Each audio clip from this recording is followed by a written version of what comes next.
Hi students. So let us discuss this question जो कि JEE main जनवरी 2026 के 21 जनवरी वाले अटेम्प्ट में पूछा गया था।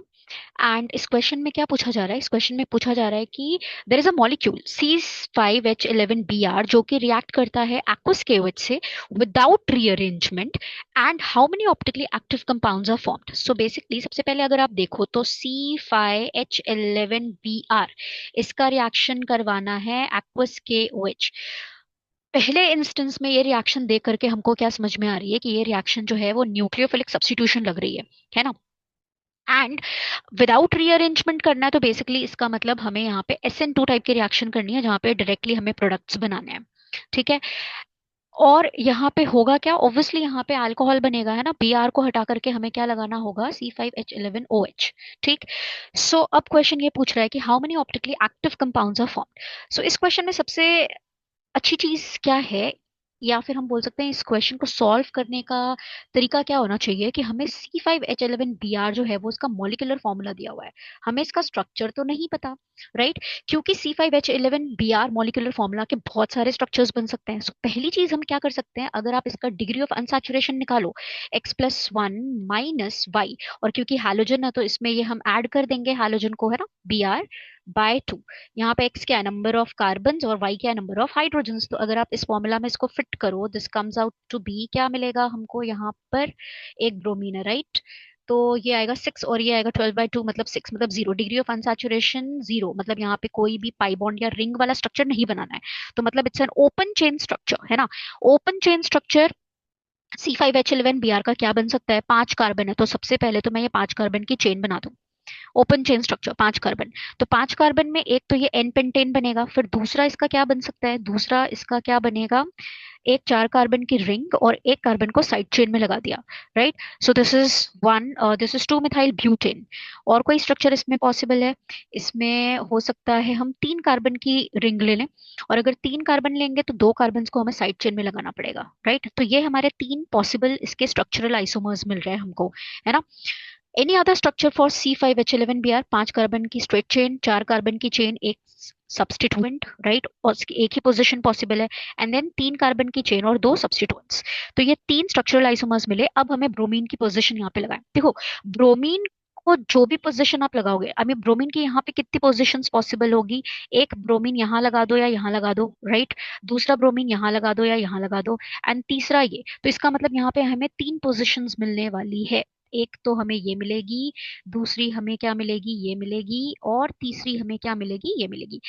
अच्छा स्टूडेंट्स, जहां पे ब्रोमीन लगा हुआ है वहीं पर एक्वस केवेज जो है ना, वो ब्रोमीन को हटा करके OH लगाना है।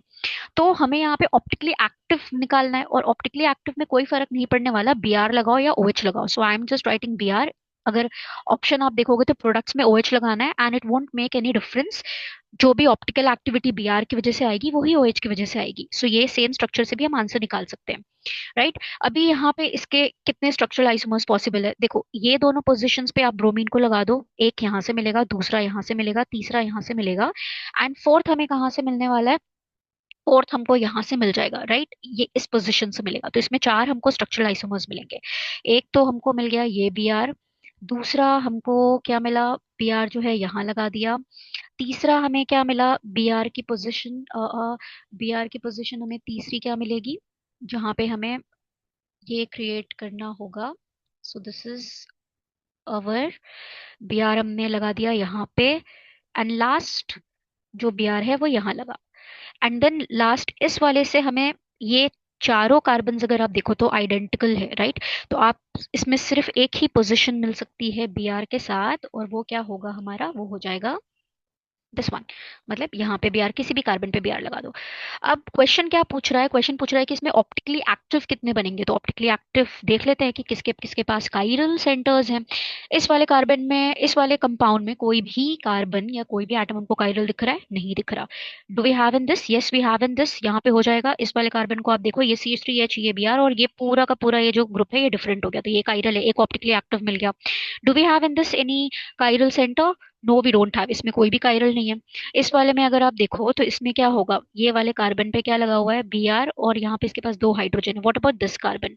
इस कार्बन के पास एक हाइड्रोजन, एक मिथाइल, एक CH2Br और एक इथाइल। सो ये कार्बन कार्बन कायरल हो गया। व्हाट अबाउट दिस कार्बन, ये दोनों सेम हो गए तो नहीं होगा, ये दोनों तो हो ही नहीं सकते। व्हाट अबाउट दिस वन, इसमें कोई हमको दिख रहा है, ये वाले कार्बन को देखते हैं, ये हाइड्रोजन, ये Br, यहाँ पे मिथाइल, और ये हो गया आइसोप्रोपाइल, तो मतलब ये कार्बन कायरल हो गया। इसमें कोई कायरल है, ये हो गया यहाँ पे इसके पास हो गए दो हाइड्रोजन। इसमें नहीं, इसमें भी कोई कायरल नहीं हुआ, तो मतलब हमारे पास एक दो तीन कायरल आ गए। अभी लास्ट वाले में देखते हैं, do we have any chiral centre in this, यहाँ पे ये तीनों सेम ग्रुप हो गए, नहीं हुआ। तो इसका मतलब हमारे पास ऑप्टिकली एक्टिव कितने आए यहाँ पर, एक हमें ये मिला, एक हमें ये मिला, एक हमें ये मिला, तो हमारे आंसर में क्या आएगा, टोटल ऑप्टिकली एक्टिव कितने आएंगे, तीन। इस क्वेश्चन में आप Br की जगह पे OH लगा दो, आपको सेम ऑप्टिकल एक्टिविटी ही मिलने वाली है। So the answer is, correct answer is what, 3।